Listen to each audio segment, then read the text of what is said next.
Anita i Branka sreli su se na ulici ispred trgovine. Ovo je njihova konverzacija. Bog, Branka.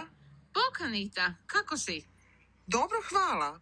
Pozvala sam goste i moram ići u kupovinu. Što ćeš kuhati?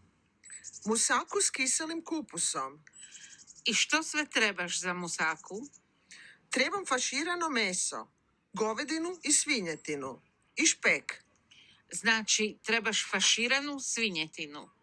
Blizu tržnice ima jedna dobra mesnica.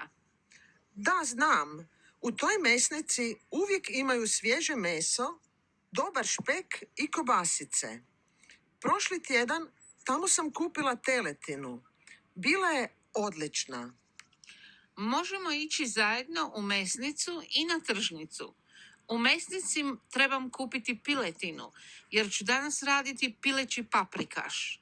Na tržnici trebam kupiti kiseli kupus, jaja, krumpire i začine.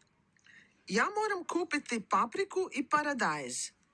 Ne smijem zaboraviti kupiti rižu, pivo, vino i mineralnu vodu. To možeš kupiti u dućanu preko puta tržnice. Poslije dućana možemo ići na kavu. Da, naravno. Sjest ćemo na terasu ispred kafića jer će vrijeme biti lijepo.